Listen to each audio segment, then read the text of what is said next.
चाहिए। और यहाँ भी भाजपा की सरकार थी, वहाँ भी भाजपा की सरकार थी। शिक्षा नीति में बदलाव को लेकर के मैं उत्तराखंड राज्य को बधाई देना चाहता हूँ।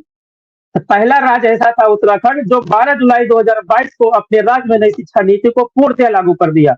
और उसमें जितने भी कॉन्ट्रैक्ट के कर्मचारी थे सर, आपको बताना चाहता हूँ कि उनकी सैलरी भी काफी बढ़ा दिया। जो शिक्षा मित्र हैं, अन्वेषक हैं और कस्तूरबा के कर्मचारी हैं, उत्तराखंड ने उसका पालन करते हुए बढ़ा दिया। तो भारत ये जो सरकार की पॉलिसी होती है, जो नीतियां होती है, वो तो चलती रहती है सर, कागजों में दिखावे के लिए बड़े बड़े कनक्लेव होते रहते हैं और मीटिंग सुबह करती है, नीति आयोग मीटिंग करता है, योजना क्या कहते हैं प्लानिंग डिपार्टमेंट करता रहता है सर, ये सब नीतियां बना करके, और एजुकेशन डिपार्टमेंट भी कर रहा है। तो सर हम ये चाहते हैं जैसे नई शिक्षा नीति लागू कर दिया भारत सरकार ने, समस्त राज्यों का उत्तरदायित्व बनता है कि वो भी अपने राज्य में नई शिक्षा नीति को पूर्णतः हूबहू लागू करे, क्योंकि ये नई शिक्षा नीति एक प्रकार का ड्राफ्ट या रिपोर्ट नहीं है सर, ये एक प्रकार का कानून है। जैसा कि शिक्षा का अधिकार अधिनियम 2009 लागू किया गया था, आरटीई एक्ट, तो उसके अनुसार पूरे भारत के जितने भी स्कूल हैं संचालन होते हैं।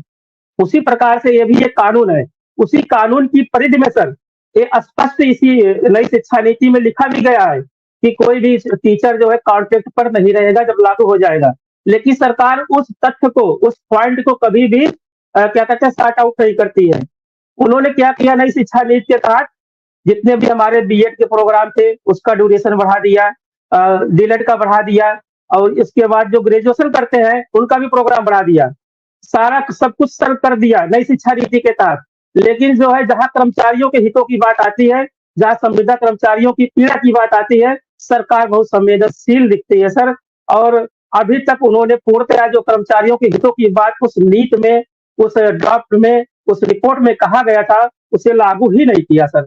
तो ये बड़े दुर्भाग्य की बात है कि जो हमारे देश के मुखिया हैं और हमारे राज्य के जो मुखिया हैं, इनको ध्यान देना चाहिए कि आखिर ये भी हमारे राज्य के कर्मचारी हैं, हमारे देश के नमस्कार साथियों, स्वागत है आप सभी का आज की इस नई वीडियो में। ये वीडियो आप सभी शिक्षा मित्र साथियों के लिए काफ़ी ज़्यादा महत्वपूर्ण होने वाली है। साथियों, इस वीडियो के माध्यम से आप सभी के बीच में हाल ही के अंदर की कुछ खबरें साझा करेंगे जो कि आपके समायोजन की पॉइंट ऑफ व्यू से बेहद ही महत्वपूर्ण है। सभी साथी वीडियो को पूरा देखें। चैनल को अभी तक आपने सब्सक्राइब नहीं किया है, सब्सक्राइब भी कर लें। अब चलते हैं अपडेट पर। कर्मचारी है, हमारे परिवार के अंग है।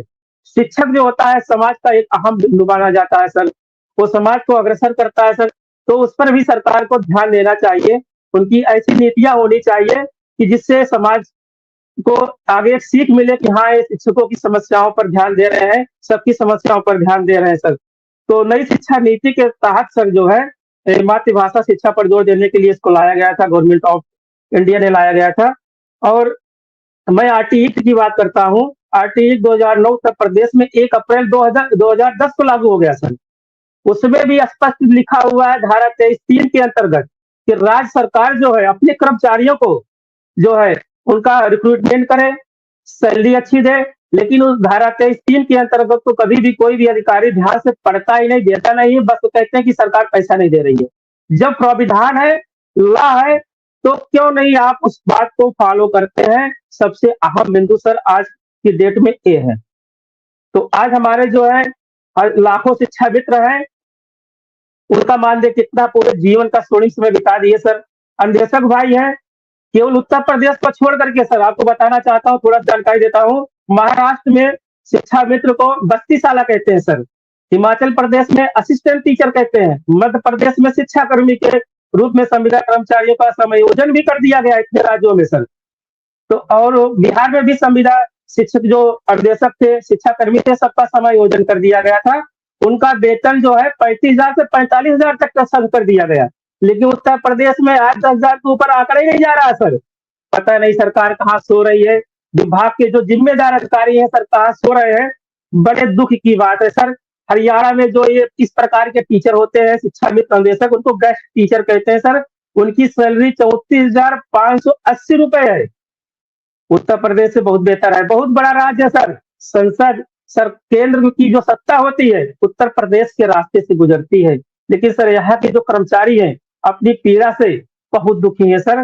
क्या कहते हैं 10 वर्ष का लंबा अनुभव रखने वाले कर्मचारी, 10 वर्ष से ज्यादा, आज वो 10,000 की इकाई ही नहीं पार कर पा रहे सर। पूरा जीवन बिता दिया, बुढ़ापा आ गया, बच्चे शादी करने लायक हो गए, लेकिन आज जहां वो 10 साल पहले थे, आज वहीं पर कर्मचारी